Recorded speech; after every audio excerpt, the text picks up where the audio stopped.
European central bank ജൂണിൽ പലിശ നിരക്ക് കുറയ്ക്കുമെന്ന് ECB vice president Luis de Guindos വ്യക്തമാക്കി. എന്നാൽ അതിനപ്പുറമുള്ള നയപരമായ തീരുമാനങ്ങൾ അനിശ്ചിതത്വത്തിലാണെന്നും ഗിൻഡോസ് അറിയിച്ചു.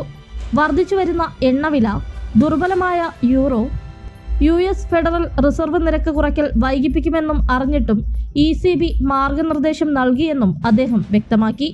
ECB ബോർഡ് അംഗം പിയറോ സിപ്പോളോൺ, ഗ്രീസിന്റെ യാനിസ് ടോർനാറസ്, ലിത്താനിയയുടെ ഗഡിമിന സിംഗസ് എന്നിവരെല്ലാം ജൂലൈയിൽ ഒരു കട്ട് പ്ലേ ചെയ്യാമെന്ന് നിർദ്ദേശിച്ചിട്ടുണ്ട്.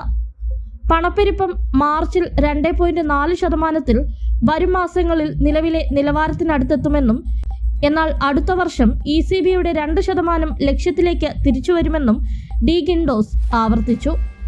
വിപണിയിൽ നിലവിൽ 75 അടിസ്ഥാന പോയിന്റുകൾ കാണുന്നു.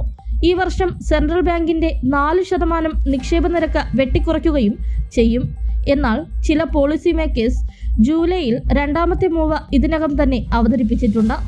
അതേസമയം 3% മുകളിലുള്ള പലിശ നിരക്ക് ഇപ്പോഴും വളർച്ചയെ തടഞ്ഞു നിർത്തുന്നുവെന്നും അതുവഴി പണപ്പെരുപ്പം കുറയ്ക്കുന്നുവെന്നും നയരൂപകർത്താക്കൾക്കിടയിൽ ചർച്ചകളൊന്നും നടന്നിട്ടില്ലെന്ന് പോർച്ചുഗലിന്റെ മരിയോ സെന്റിനോ പറഞ്ഞു.